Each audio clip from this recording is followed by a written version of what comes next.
¿Cuáles son esas obligaciones indirectas? Bueno, tengo que presentar avisos ante Hacienda, ante el IMSS, ante la Secretaría de Finanzas del Gobierno del Estado, etc.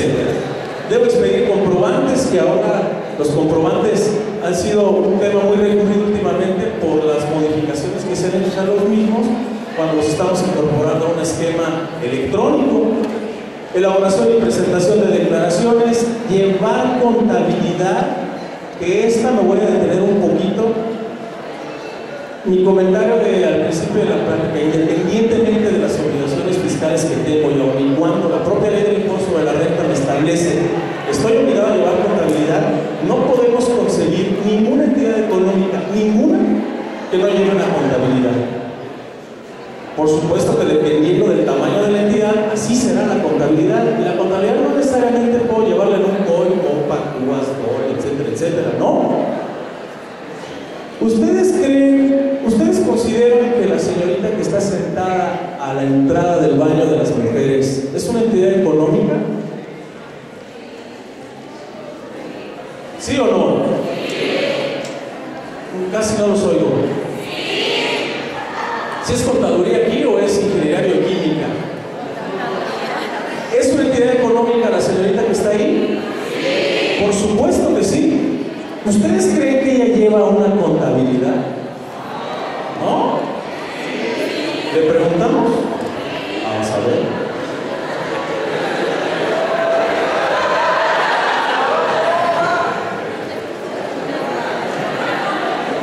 Hola. ¿Cómo se llama? América.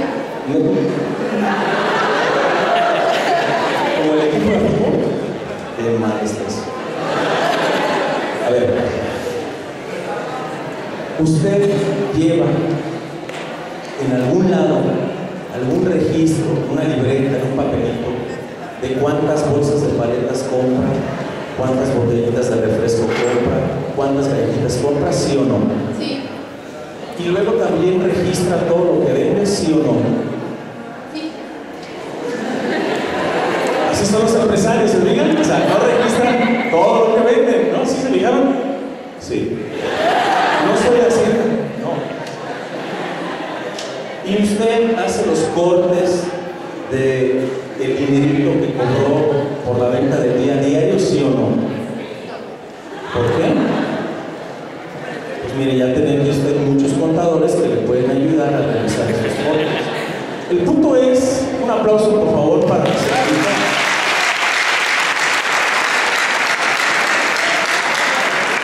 El punto es que ella lleva un registro. Sí lleva un registro. Esa es una contabilidad. Nuestras madres, que son expertas en presupuesto, que a lo mejor no tuvieron una carrera universitaria, o a lo mejor son médicos, o son ingenieros, no sé, son expertas en presupuestos, ¿o no? Y saben cuánta lana recibieron y en qué se la gastaron, ¿no? Y saben hasta cuando ustedes le dan baje ahí con la lana, ¿sí o no? Ah, ¿verdad? Sí. Por eso, llevar contabilidad es importantísimo.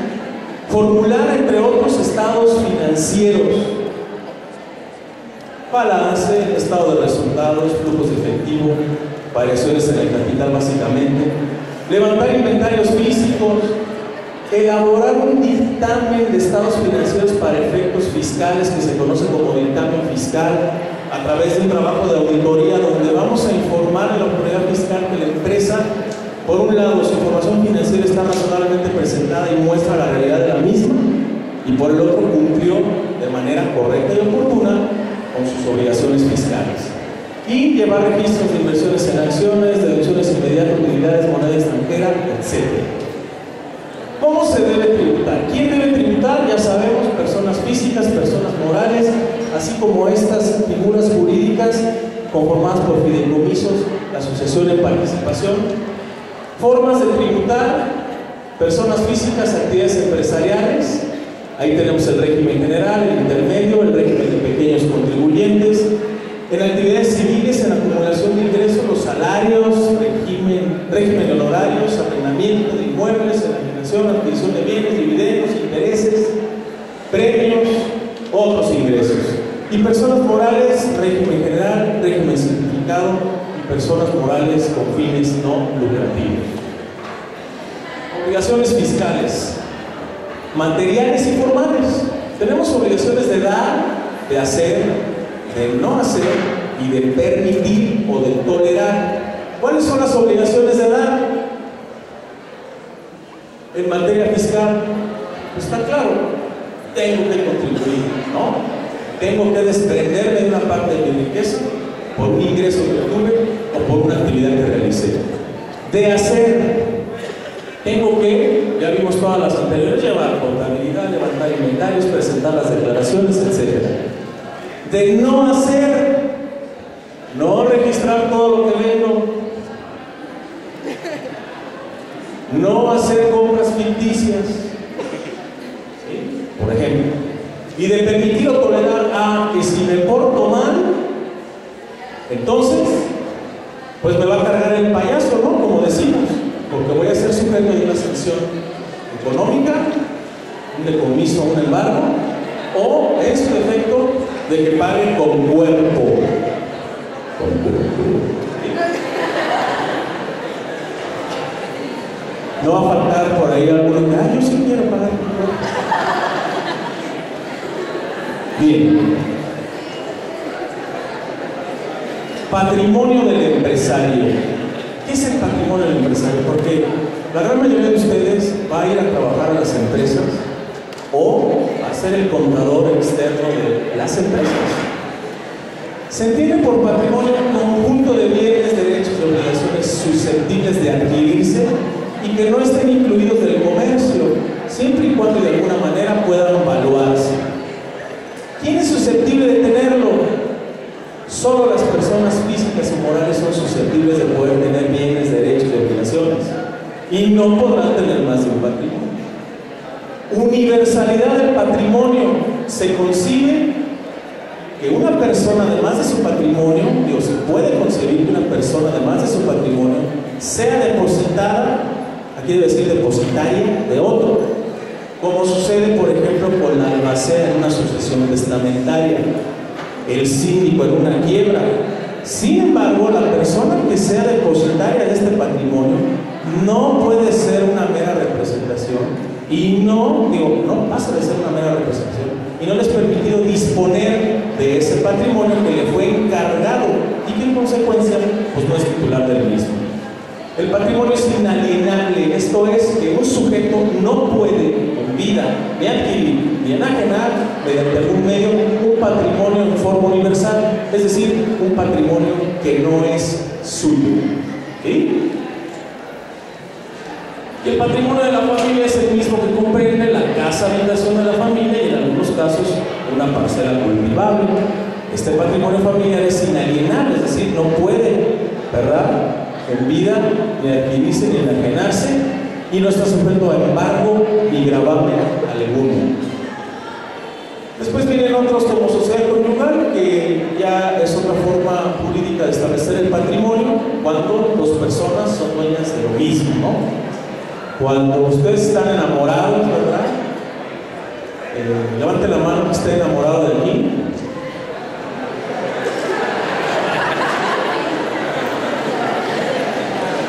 Bueno, entonces mejor ustedes se los platico al final. Me voy a adelantar. La copropiedad, existe la copropiedad cuando una cosa o derecho pertenece por indiviso a varias personas.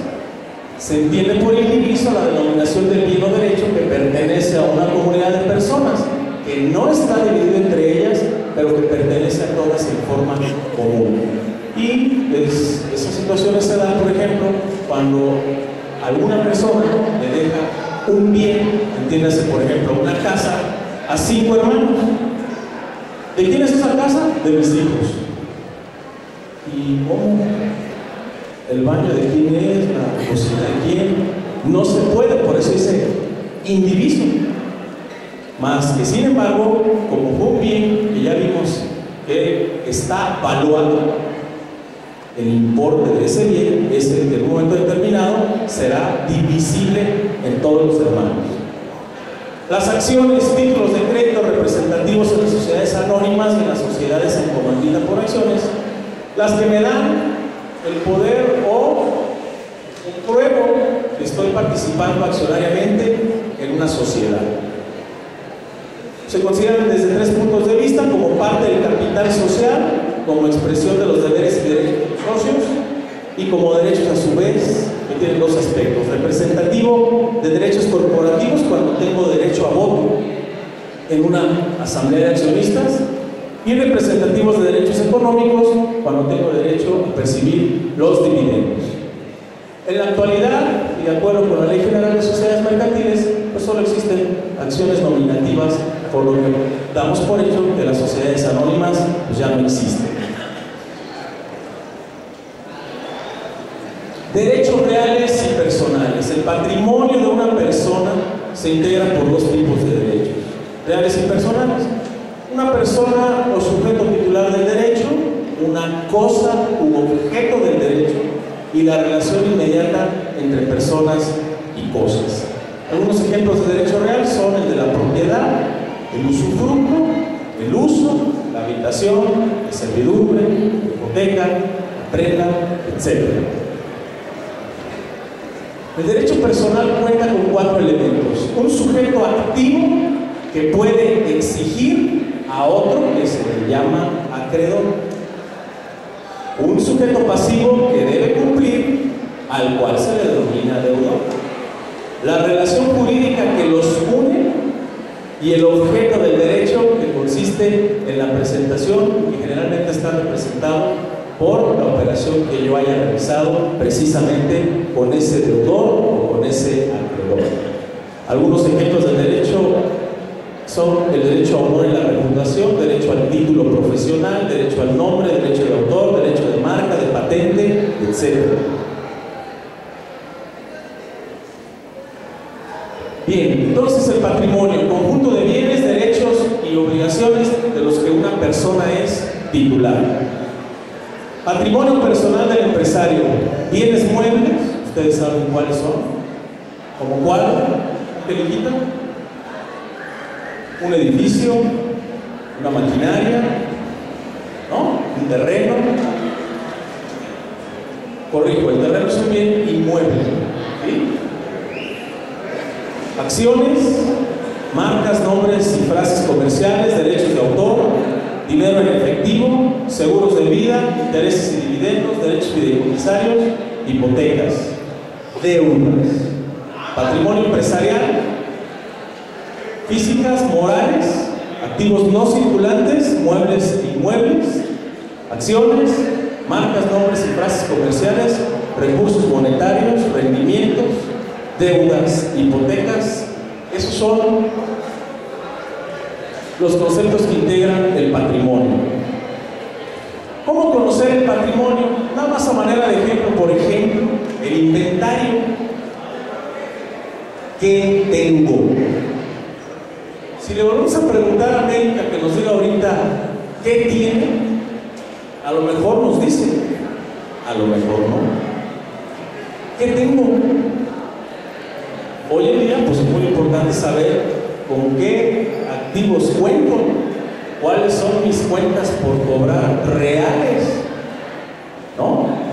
¿Cuál es el valor real de mis activos no circulantes? ¿Y cuánto vale lo que tengo? Valuación. Entonces, esto es contable para ayudarme a determinar mi patrimonio. Riesgos del patrimonio. ¿Cuáles son los riesgos? Riesgos laborales. ¿Por qué mi patrimonio puede verse comprometido por un riesgo laboral? Porque si no cumplo mis obligaciones en materia de patrón, ¿verdad?, pues puedo ser sujeto de una demanda que traiga como consecuencia un costo económico alto, y entonces mi patrimonio se ve disminuido, y como no tengo para pagar ese riesgo, porque no evalué bien mis cuentas por cobrar, porque no hice mis flujos de efectivo a tiempo, porque no tengo la contabilidad al día, y cuando me llega la demanda porque incumplí con mis obligaciones como patrón, entonces voy a tener que vender mi camioneta, ¿cuál será? La Lobo, ¿no? Y mi camioneta, pues ya la tuve que vender. ¿Por qué? Pues porque tengo que pagar la demanda. Entonces mi patrimonio se va a ver disminuido. Riesgos fiscales. fiscales, porque si no cumplo de manera correcta y oportuna con mis obligaciones fiscales, con independencia de las cargas que como sujeto directo o como retenedor de terceros tenga que pagar, adicionalmente tendré que pagar multas, recargos, actualizaciones, y ya dijimos, algunos quieren hasta pagar con cuerpo. Entonces, mi patrimonio también se ve disminuido. Riesgos financieros. Y aquí nosotros tenemos mucho que ver en esto. Nosotros tenemos una responsabilidad muy grande como contadores de las empresas. Muy, muy grande. Les voy a pedir a los compañeros que no están en la plática que por favor guarden silencio para que podamos continuar con la misma, porque me distraen a mí y distraen a sus compañeros. Entonces, les ruego de la manera más atenta que guarden silencio, por favor, y inviten a sus demás compañeros, por favor. ¿Por qué riesgos financieros? Porque es muy importante la participación de nosotros ahí, porque nosotros somos los que generamos esa información. Y si nosotros no tenemos la contabilidad al día, y si nosotros no mostramos esa información, no la verificamos, no la damos a conocer con toda oportunidad, porque recuerden que la información debe ser obtenida de manera adecuada, ¿sí? Oportuna, relevante, confiable. ¿Para qué? Pues para que esto no incurra en riesgos financieros que finalmente vamos a tener una repercusión en el patrimonio de los empresarios, en el patrimonio de las personas.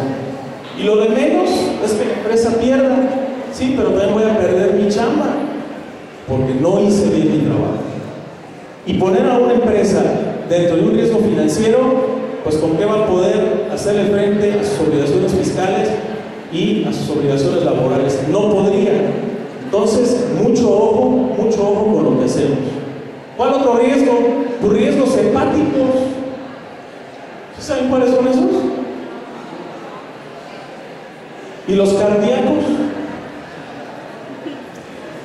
Hepáticos del hígado, cardíacos, cardiovascular, corazón. Pues que si yo como contador pongo en una situación de riesgo financiero, fiscal o laboral por no hacer bien mi trabajo, pues al empresario le va a dar o un paro cardíaco o un cáncer en el hígado. ¿No? Ay, fíjese que pues es que vienen a visitarnos unos señores de Hacienda. ¿Y por qué? Ah, pues porque es que presenté las declaraciones en cero y luego pues ya no presenté las complementarias. ¿Y por qué? Pues es que andaba muy ocupada, que unas pláticas ahí en la facultad y más notas en la noche y me fui a ver a la banda no sé qué el sábado y no pude. ¿Y cuánto tengo que pagar? 2 millones de pesos. Pues claro que se infarta el empresario, se enferma, pero también ustedes, también ustedes se van a enfermar porque son responsables. Entonces, ¿va a pagar con cuerpo el empresario? Sí. ¿Y quién cree también que van a pagar con cuerpo? ¿Quién? ¿Quién? ¿Quién? Ustedes. Se dice nosotros, ¿sí? Ah, es que me dicen, el contador como si fuera alguien extraño, pues ustedes, ¿no? Bien, nada más voy a comentar rápidamente esto de prevención patrimonial hereditaria, que es lo que Armando nos va a ampliar un poquito más. La práctica profesional nos ha llevado a determinar que un testamento no es suficiente para llevar a cabo una correcta transmisión de bienes. Principalmente cuando en la masa hereditaria existen acciones de sociedades mercantiles, no de acciones cotizadas en bolsa de valores, sino de empresas familiares, donde existe más de un interés familiar. El no efectuar una correcta planeación hereditaria trae fuertes consecuencias de tipo jurídico, económico, fiscal y desde luego personal entre los herederos. En muchas ocasiones existen en la familia incapacitados o menores de edad a los que no se les puede dejar directamente el patrimonio, sino que se les deja a través de terceras personas que lo podrían administrar mal, hacer mal uso de él, por lo que no se encuentran lo suficientemente protegidos legal o económicamente, y por lo que también podrían tener un sinnúmero de problemas que les agravarían los ya existentes. Como estos ejemplos, existen muchos otros más. El empresario debe preparar oportunamente su planeación hereditaria utilizando figuras jurídicas como el fideicomiso, seguro de socios, testamento complementado, etcétera, etcétera. Ya para la parte final, metodología de la planeación. No hay recetas de cocina, no hay fórmulas, no hay machotes, y me refiero a formarnos, porque ya aquí las compañeras brincaron. No hay una formulita establecida para hacer una planeación fiscal, no la hay. Toda planeación debe estar basada en un programa, y este programa va a ser aplicable únicamente a ese tipo de contribuyentes. Puede haber similitudes con otros contribuyentes o con otras entidades, pero nunca va a ser la misma, ¿sí? Cada una de las entidades guarda una forma propia del manejo de sus negocios, de sus necesidades y de sus estructuras accionarias. Cada empresa es diferente, aunque se dediquen a lo mismo. Voltéense a ver a lo que tienen a la izquierda o a la derecha, por favor. Volteen a verlo. Pero véanlo, véanlo. No se espanten, así son, no muerden. Volteenlo a ver.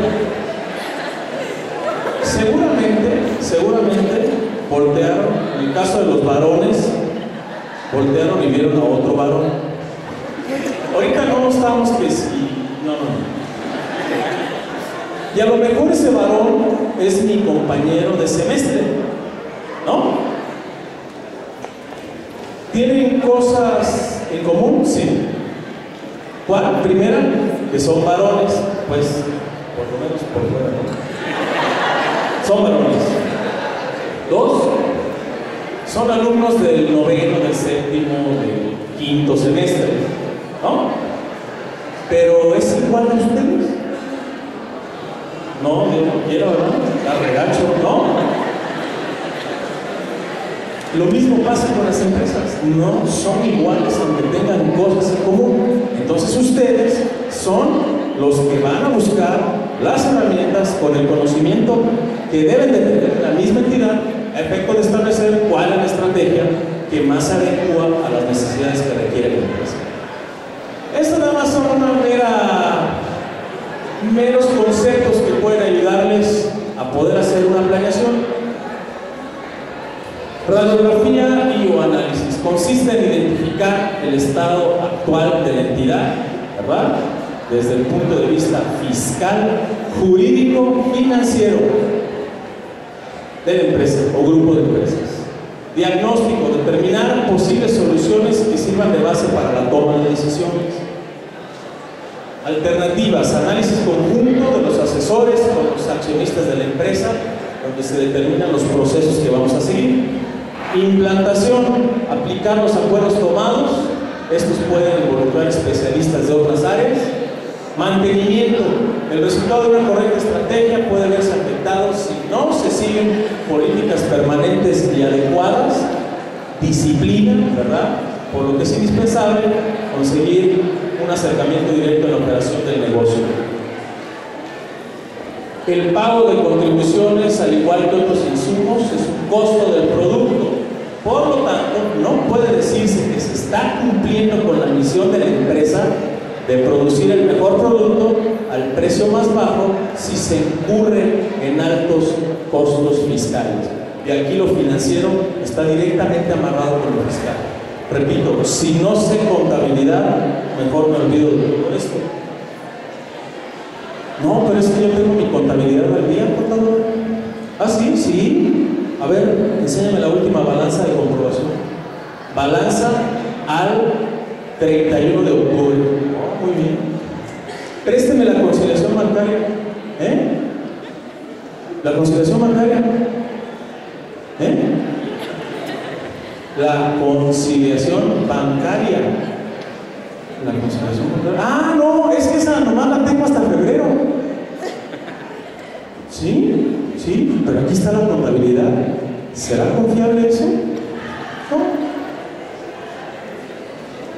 No han hecho las conciliaciones, ¿verdad? Se quedan. Conciliación.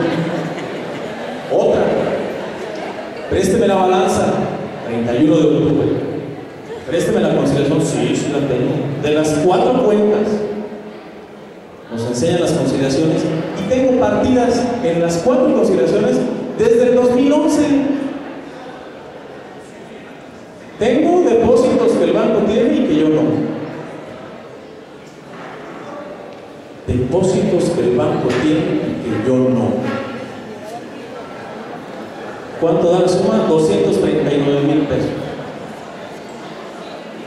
Y lo que es peor, tengo depósitos registrados en mi contabilidad que el banco no tiene. Los dos son igual de graves, porque tienen implicaciones financieras y tienen implicaciones fiscales. Entonces, mi contabilidad no está al día. Por supuesto que no, y no es confiable. ¿Correcto? Cumplir cabalmente con las obligaciones fiscales implica no pagar menos de lo que se está obligado, pero tampoco más de lo que se debe. Y esto significa estar aprovechando todos los beneficios que ofrece la ley, porque la ley tiene lagunas, errores, omisiones, no grava ciertas actividades, ciertos ingresos. Pero cuando ustedes agarran su prontuario fiscal o su ley fiscal, no hay letreritos que dicen, mira güey, aquí está para que no pagues, y esto no grava. No. ¿Qué van a tener que hacer ustedes? Pues leer, ¿verdad? Y encontrar esos beneficios que la propia ley establece para que entonces puedan disminuir la carga tributaria de una entidad. Siempre y cuando pues tenga mi contabilidad y mi información razonablemente elaborada. Todo programa o actividad a desarrollar en la empresa debe quedar debidamente sujetada. Fundamento fiscal: que la operación o actividad a efectuar esté dentro de las leyes fiscales debidamente fundadas. Eso es muy importante porque también ahí estamos ante el hecho generador de la obligación fiscal, y decíamos hace rato que si no está estipulado en una ley, pues no me aplica. Fundamento jurídico: que tenga el soporte jurídico necesario para que en caso de alguna discrepancia con la autoridad fiscal nos podamos defender, porque también nos podemos defender ante los actos de la autoridad. Y el soporte jurídico: que se cuente con un documento, contrato, acta, comprobante que reúna requisitos fiscales, acta de sesión de consejo, de asamblea, pagaré, cheque, contrato de comodato, compraventa, etcétera, etcétera, etcétera, que sea necesaria para amparar precisamente la operación que estamos realizando. Existe el dicho, papelito habla. Créanme que eso es totalmente cierto, incluso en la contratación de sus servicios profesionales. Oiga, contadores, que usted no me ha hecho la auditoría. Sí, nada más que usted no me contrató para eso. ¿Ah, que no vale el mismo precio? No. Voy a hacer contabilidad, voy a ser asesor externo, voy a ser auditor, voy a ser planeador fiscal o voy a ser asesor financiero. Cualquiera. Y entonces establezco un contrato donde digo, esto es lo que voy a hacer, para que a la hora de que me quieran exigir algo sobre lo cual no me contrataron, pues mi papelito dice, oye, pero es que para eso no me contrató. Debidamente contabilizado. Y fíjense la diferencia entre el inciso E y el inciso D. ¿Ya vieron? ¿Sí ven la diferencia? ¿Sí o no? Esto es bien importante, importantísimo. Si se fijan, aun y cuando es un tema de planeación fiscal, estoy haciendo énfasis, hincapié en que debe estar debidamente contabilizado. Razón de negocios, que cuando se efectúa algún programa empresarial, pues no se realice no nada más el aspecto fiscal, sino también la razón de negocios. Conclusión. Para crear una planeación fiscal productiva, es de vital importancia que todo contador, acrecente, incremente, enriquezca, acentúe, haga más grande su cultura jurídica y el estudio no solo del derecho fiscal, sino también del derecho civil, mercantil, laboral, etc. A fin de poder comprender e identificar cada figura jurídica, así como de las partes que lo integran, pudiendo aplicar la ley exactamente para cada caso concreto y dar cabal cumplimiento a las disposiciones fiscales. Ya para concluir, estrategias como empresa, bueno, una de las formas en las que estamos trabajando desde hace mucho tiempo, estamos en una economía globalizada, no hay barreras comerciales, puedo tener negocios en cualquier parte del mundo, con tasas de impuestos preferenciales, puedo como contador certificado ir a trabajar al extranjero, pero también, y ojo, otros contadores de otros países que también estén certificados pueden venir a trabajar a México. Entonces, las estrategias, ¿verdad?, son muy importantes. Decía ayer el contador David Alvarado que pues que también ya el dinero solitario no existe, ¿recuerdan? Entonces sí, ya las cosas no necesariamente tenemos que hacerlas solos. Aliarnos con los iguales es muy importante. En la actualidad se considera que solo se alían las grandes empresas y las grandes corporaciones, lo que es un error, ya que las alianzas se están dando entre los micro, pequeños y medianos empresarios. Pregúntenle a algunos productores de flor allá por Tuxpan, adelantito de Ciudad Hidalgo, o aguacateros acá en la región de Uruapan, y así podemos mencionar varios. Precisamente para competir con los grandes y estar en la posibilidad de hacerlo en igualdad de condiciones. ¿Con quién nos debemos aliar? Bueno, pues con nuestros empleados y trabajadores. No debemos hacer una separación porque ambos somos parte integrante de la empresa, con nuestros proveedores y clientes, para dar un mejor servicio a los mismos. Y en la medida en que yo doy un mejor servicio o vendo mejores productos, en esa medida obtengo más ingresos. Y si obtengo más ingresos, cabe la posibilidad de que con una adecuada administración de los gastos y con un adecuado manejo de los costos, obtenga utilidades que después retire como persona física mediante algún mecanismo que estos contadores que están aquí le recomiendan al empresario, o a través del retiro de los dividendos que las personas morales dan a los mismos. Con nuestros asesores, o sea, ustedes, los que estamos afuera, los que ejercemos la provisión y que damos esa variedad de servicios, incluso con nuestra competencia, porque ellos que están aquí son mi competencia también, y ustedes son mi competencia también, y voltéense a ver y vean con todos los que ustedes se van a echar un tiro también. Aquí todo es competencia, y en la medida en que haya mayor competencia, pues hay un mayor beneficio para la sociedad en general. Bueno, les agradezco mucho su atención. Si tienen alguna pregunta, con mucho gusto, y si no, pues gracias y continuamos con la plática. Ahí está mi correo electrónico, está mi cuenta de Twitter, y estoy a sus órdenes. Les agradezco mucho. Muchas gracias.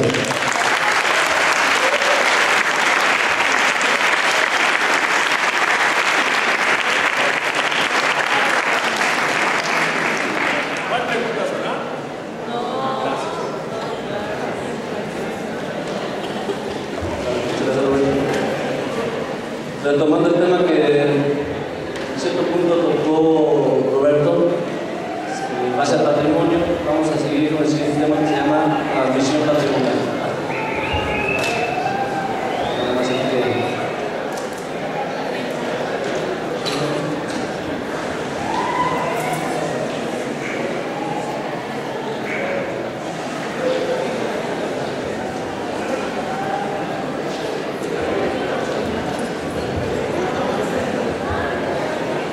Bueno, este es nuestro tema, transmisión patrimonial, aspectos jurídicos y tratamiento fiscal.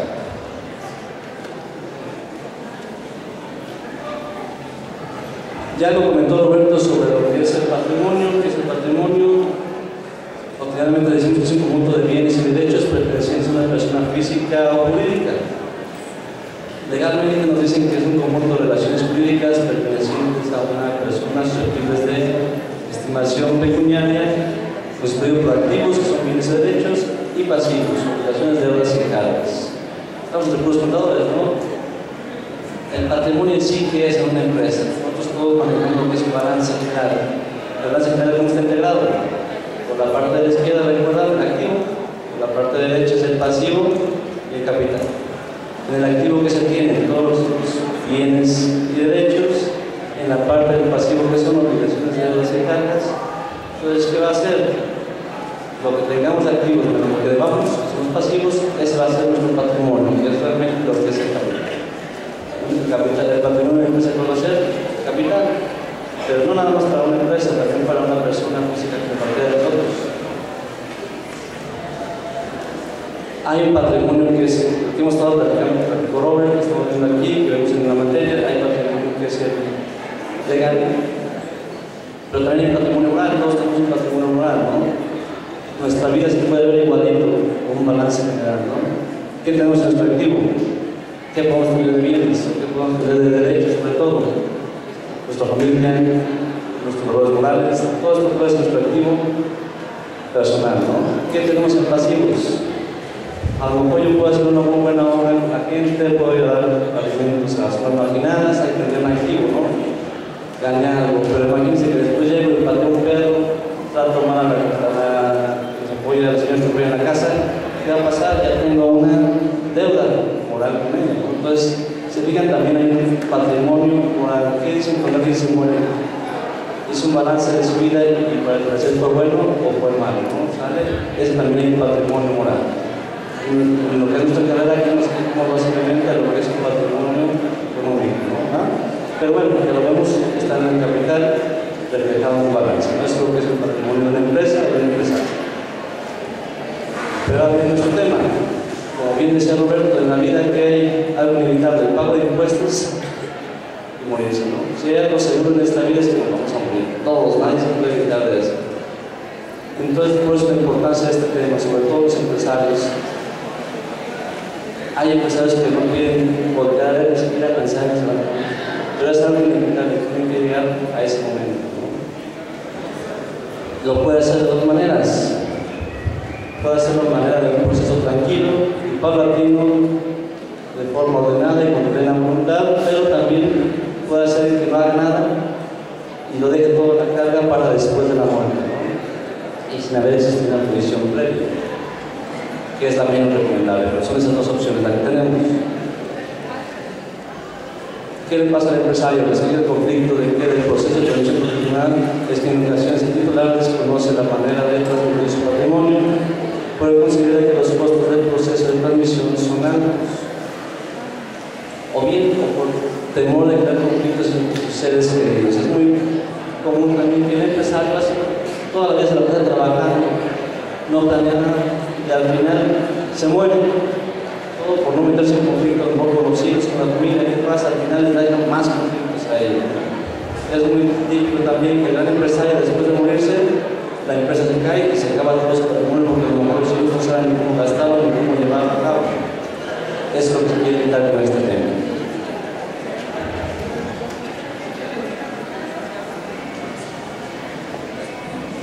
Ahora bien, la transmisión patrimonial, como ya hemos comentado, es la cesión de bienes o derechos y obligaciones que hace una persona a otra de manera gratuita o onerosa por voluntad del titular. ¿Qué se sugiere para que debería sentarse con un empresario y decir, ¿sabes qué? Lo primero que tienes que hacer es checar estos 4 puntos. ¿Cuál es tu objetivo al quieras transmitir tu patrimonio? Si quieres que tus hijos, como el comercial, ¿no se acuerdan? Todo esto es tuyo, ¿no se acuerdan? Lo mismo, ¿cuál es tu objetivo? Dejarle todo a un solo hijo, dejarle todo a tu esposa, todo debe ser. ¿Cuál es tu objetivo? En base a eso que va a seguir, hay que ver que todo se haga de manera sencilla, para después ver, checar cuál va a ser el costo financiero en base a tus objetivos, cuál es el costo fiscal, y ver, a su vez, así como transmites tú todos tus bienes, también les transmites obligaciones. Eso es importante, porque tú puedes dejarle, oye, el empresario tiene muchísimos bienes, oye, a ti hijo te dejo la casa, ¿no? Y en cuanto se muere el empresario, ¿qué pasa? Muy padre, llega el hijo a tomar la casa y al final checa el hijo que algo que nunca le dijo papá, que a lo mejor la casa sí era de él, pero se la debía todo al banco, ¿no? Entonces, al momento de dejarle a todo al hijo, no nomás le deja los bienes, también le deja las obligaciones. Entonces, también hay que planearlo. Por eso, aquí por un punto, ¿qué obligaciones tienes? Entonces, también las transmites. Se sugieren estos 4 pasos, como bien decía Roberto, para efectos del patrimonio no hay una fórmula. Pero bueno, estos 4 pasos nos han servido al sentar un empresario. Nos ha servido como fórmula para que sea un poco más efectiva esta planeación patrimonial, sobre todo para que sea entre vivos la planeación, ¿no? Antes de que se muera. ¿Qué es lo primero que tenemos que hacer? Hacer un inventario de los bienes y derechos que tenga el empresario. Segundo, regularización de bienes y derechos. El tercero, evaluar todo lo que tenga el empresario. Y por último, ver, ya que sabemos que tenemos, cuánto vale, ver cuál es la mejor alternativa fiscal y jurídica que se tiene. El primer paso, ¿qué es lo que hay que hacer? El inventario de bienes y derechos. Hay que irse punto por punto. Es ver primero la analítica, ver qué efectivo tenemos, qué incluye el efectivo, qué cuentas bancarias tiene la persona, qué cuentas de ahorro, qué cuentas de inversiones. Es también muy típico. Ustedes, por ejemplo, que van iniciando lo que es la carrera, empiezan a aperturar su cuenta bancaria, o banca apertura.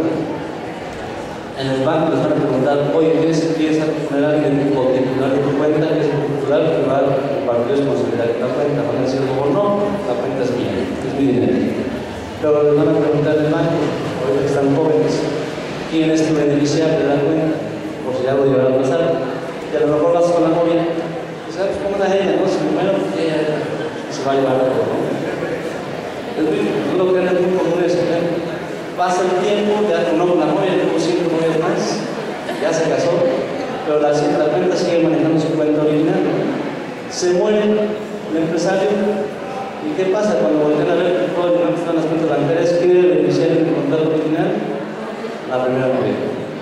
Se sacó lo que tenía. Es muy común eso. Entonces, siempre hay que revisar todas esas cosas de las cuentas bancarias de ahorro y de inversiones que se tienen.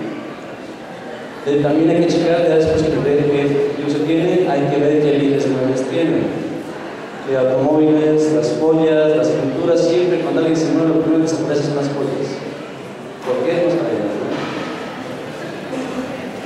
¿no? Mobiliario, hay que checar computadoras, podadoras, incluso carros de golf, que alguna gran empresario se dedica al golf. Los carros de golf, de eso ya nunca se toman en cuenta. Hay que también inventariarlo, ¿no? Todo ver que de qué eres dueño. También ver los bienes inmuebles, ver qué terrenos tienes, realmente lo que se tiene en la mente, pero también ver departamentos, bodegas, locales. Los inmuebles también son los que siempre se trae en mente para heredar, pero puede haber igual también que algún terreno que compraste cuando estabas muy joven, después ya le perdiste la pista. Y ahí tienes a robar, hay que hacer el inventario total, ¿no? También que se requiere el inventario de los títulos, qué acciones tienes de varias empresas, qué parques sociales, pagarés, cheques y demás. Y por último, ver los bienes intangibles. Eso también es muy importante checar, los intangibles que podemos tener. Todos entienden el intangible, ¿no? Algo que no se pueda ni tocar, ni ver, ni pesar, ¿no? ¿Sabe? Entonces, los intangibles también hay que inventariarlos. Si soy dueño de una marca, hay que checar si tienes tu título de la marca, las patentes, los modelos, los derechos de autor y los objetivos. Ya que sé cuánto tiene el empresario, qué es lo que sigue, pasamos al siguiente, que es regularizarlos. Porque, como les decía, del famoso comercial, todo esto es tuyo, ¿no? Es muy común que los padres hagan eso. Oye, ¿sabes qué? Esto es para ti, hijo, esto es para mi cara. Pero al final, ya que voltean a ver, a lo mejor ni la escritura ni está el nombre del papá. que se dejó a lo mejor el abuelo, el tío, que era muy común, son los usos que se tienen, ¿no? Usos y costumbres que dicen, esta casa es tuya, esta casa que al final, esa casa que él a lo mejor ocupaba, no está su nombre legalmente, ¿no? Entonces hay que voltear y poner al nombre del empresario de cada todos los bienes que se tengan, sobre todo los inmuebles, ¿sabes? Que a lo mejor yo tengo una marca hoy en la empresa, se me llama Patito Perro, y ha pegado a vender muchísimo, pero la marca no la tengo registrada en mi nombre, aunque yo la exploto, ¿no? Ya lo público identifica con el Patito Perro, hay que ir a registrar la marca en nombre del empresario para darle valor y poder heredar. Ahora se le pide con regularizar los bienes y los derechos, en este caso, del Patito Perro. Después, ya que hacemos todo que esté regulado, ¿qué sigue? Ahora hay que ver cuánto vale. También eso es muy común que los terrenos, sobre todo cuando se compra no sé, 100 pesos de terreno, 20 cada 100 pesos, pero hoy en día ¿cuánto vale? A lo mejor si ya va a pasar por ahí el libramiento que van a hacer ahorita en Morelia, ¿qué va a pasar? Ya no vale 100 pesos ahorita, va a valer ¿cuánto? Millones de pesos. Entonces también hay que darle valor, hay que revaluar. Ustedes lo ven también en la materia de cómo se revalúa algún bien. Como bien dice aquí en la lámina, para esto siempre va a ser necesario la colaboración de un experto en la materia del perdido del bien. Ya que sabemos que tengo, ya que sé que es mío, ya que sé cuánto vale, sigue el siguiente paso, que es ahora sí ver qué actividades tengo y qué actividades tengo. ¿Por qué? Para que sea menor el costo de la transmisión de esos bienes. Como bien había comentado Roberto, estos son los medios o las figuras jurídicas más utilizadas para hacer la transmisión patrimonial. Una es la donación, otra es el usufructo, la cesión de derechos, el fideicomiso, el testamento, y el último, que es el que más se quiere evitar, es cuando se está intestado. ¿Qué es ser intestado? Ahora es testamento, lo contrario, ¿verdad? Los 4 primeros puntos de la donación del usufructo, la cesión de derechos y el fideicomiso es cuando está en vida el empresario. Y lo que es el testamento y el intestado es cuando es ya después de su fallecimiento, ya está final. La donación. ¿Qué es la donación? Dice la propia lámina que es un acto jurídico entre hijos con el cual una persona, se llama donante, transfiere a otra que se llama donatario, gratuitamente, o es gratuita, no es la donación, sobre una cosa y el donatario la acepta. La donación solo puede tener lugar entre hijos, como les decía, y no puede revocarse algo dispuesto por la ley. La donación es perfecta desde que el donatario la acepta y hace saber la aceptación al donador. O la donación, digo aquí un comentario, la donación tiene que haber reciprocidad. No puede llegar alguien y decirle a este compañero, te dono en mi carro, ¿no? ¿Qué va a decir? Bienvenido, ¿no? A lo mejor no lo quiere, pero a lo mejor sabe que el carro que tengo es robado. Él se puede llegar a recibir la donación. Entonces no por cierto que yo cuando doy algo, por si es la donación, no, tiene que haber una aceptación de la otra parte. Es nula, en su comentario, es nula la donación que comprende la totalidad de los bienes de donantes y este no se reserva en propiedad o en usufructo lo necesario para vivir. Todos, es el último comentario muy importante, el patrimonio, todos tenemos patrimonio como les comenté, pero hay un patrimonio que es básico. Yo no puedo decir, yo regalo todo lo que tengo, legalmente no puedo hacer eso. Por eso debo de legalmente algo que me permita subsistir. Pues a eso se refiere eso digo para mí. No puedo ser tan benevolente de que le doy todo a una persona, no puedo hacerlo legalmente. Si se opta por este paso de la donación, para efectos de impuestos, la donación está permitida en no pagar ese impuesto cuando se haga la donación entre cónyuges. Si yo hago una donación de esposo a esposa, no existe impuesto a pagar. Igualmente, si es de descendientes, los que perciben los descendientes de sus descendientes en línea recta, es decir, de papás a hijos, tampoco hay problema. Y de igual manera, los que perciben los descendientes en línea recta, tampoco es de papás a abuelos, tampoco se pagaría caso, si se piensa en los objetivos de la transmisión patrimonial, es darle a alguien, a algún familiar, ya sea hijos o abuelos, la donación sería una buena opción, es exenta. A efectos de impuestos de la renta. Otro paso, otra opción que tenemos es el usufructo. ¿Qué es el usufructo? Ahí está la lámina. ¿Qué es el usufructo? En términos prácticos es, yo puedo ser dueño de una mesa, esta mesa que está aquí, yo puedo tener, cada bien tiene tres elementos. Yo puedo usar la mesa, puedo gozar de la mesa y puedo tener dominio de la mesa. Son los tres elementos de cualquier bien, ¿vale? Cuando yo tengo dominio de la mesa, yo soy el propietario. ¿Sí?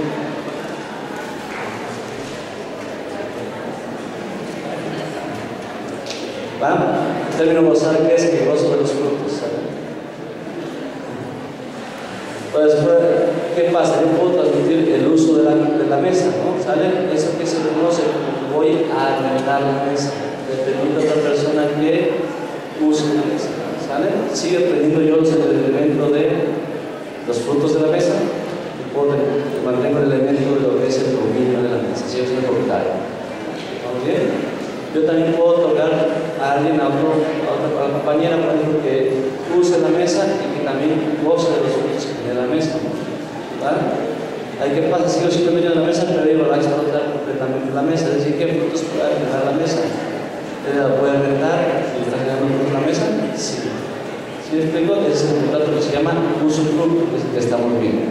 Sigo siendo el dueño de la mesa, pero el usufructo lo tiene otra persona. Eso se da mucho, igual también cuando se quiere transmitir en vida. Por ejemplo, yo ya veo cerca los pasos, ¿no? Ya veo la luz cerquita, ¿no? La muerte. ¿Qué pasa? Los papás dicen, ¿sabes qué? Una vez ya tuvieron que escriturar en vida la casa familiar. Pero no sé qué tan bueno andas como hijo, qué tal que ya te ve la casa y en cuanto terminamos la escritura, ya das una patada y me sacas de la casa. Entonces, ¿qué se hace ahí? Se escritura la casa, se le da el elemento de dominio, se quién es el dueño de la casa, hijo, pero el papá se reserva el uso y el goce de las cosas que genera la casa, es decir, el usufructo, se llama usufructo vitalicio. Eso es muy utilizado también para transmitir patrimonialmente en vino, ¿sale?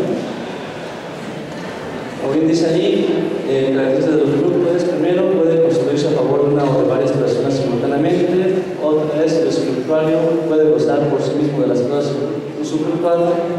Y tres, puede enajenar, arrendar y grabar su derecho de usufructo.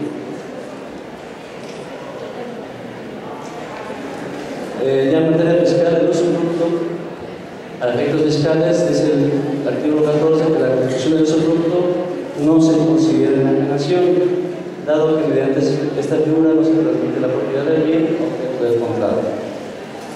Por lo que respecta a los frutos o beneficios, serán acumuladas exentos dependiendo de la cosa usufructuada, es decir, pasar la propiedad del bien o tener el usufructo de un bien no está exento de impuestos por conveniencia en enajenación. ¿Sí? Otra figura sería la cesión de derechos. Que es cuando un acreedor transfiere a otra persona los derechos que tenga contra su deudor, y algunas características de la cesión de derechos son: el acreedor puede ceder sus derechos a un tercero sin el consentimiento del deudor, a menos que la cesión esté prohibida por la ley. Cuando yo puedo tener cuando yo quiero o puedo transmitir unos derechos, puede ser que el empresario tenga una televisora. Ahí la televisora es de él, o puedo tener una televisión. Por fuerza, el gobierno es el que tiene el dominio de todo lo que es la red o las bandas, ¿sale? El pueblo mexicano es el dueño, ¿no? Como todo el mundo te dice, es un hecho. Pero entonces, ¿qué hace el gobierno? Lo que te da una concesión para la explotación de la banda, ¿sale? Tú no eres dueño de la banda para la televisión, pero tú eres dueño de la concesión. Entonces, tú puedes transmitir esa concesión mediante la cesión de derechos. Hablas lo mismo para cuando eres dueño de un pozo de agua, cuando eres dueño de una concesión de transporte, todo eso no es dueño del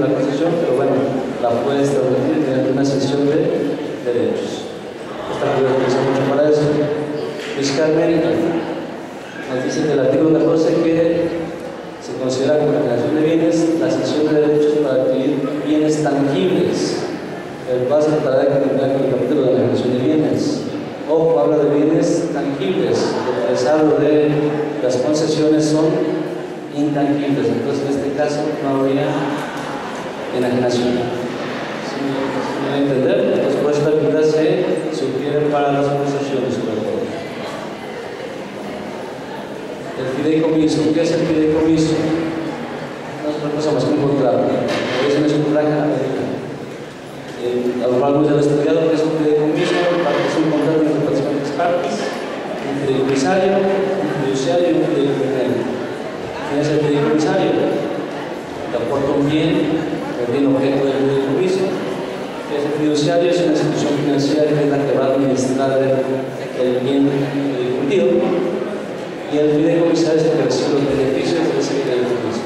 ¿Vale?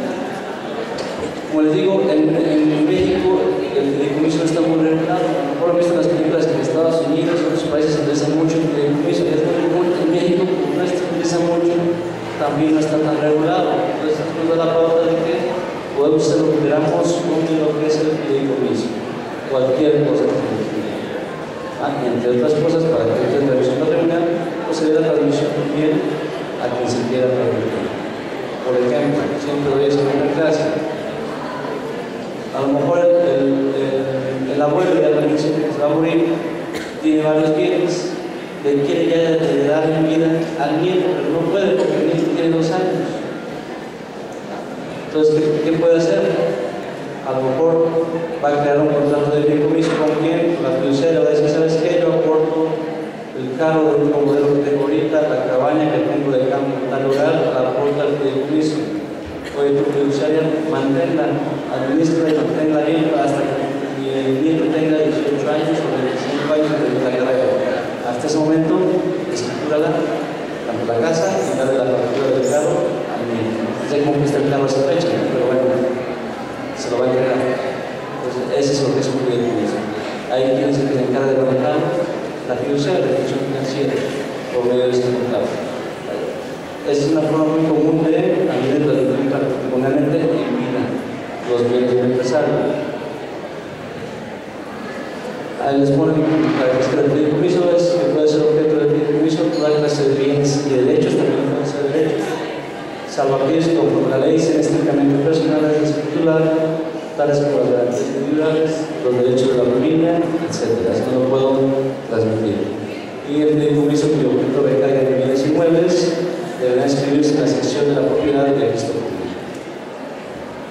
Fiscalmente es una opción, nos dice la lámina, el fideicomiso tiene muchas aristas dependiendo del fin, les digo, puede ser cualquier cosa con el fideicomiso, pero puede darse el tratamiento de la actividad empresarial, el artículo 13 de la ley de impresión de la venta, o el otorgamiento de los ojos de propiedad con el artículo 144 de la ley de impresión de la venta.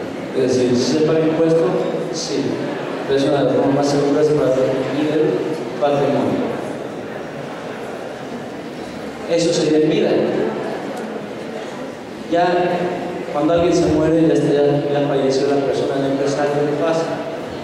Todos nosotros legalmente, aunque seamos titulares, repito el ejemplo de que, oye, mi casita te la dejo a ti, ya muerto el empresario, no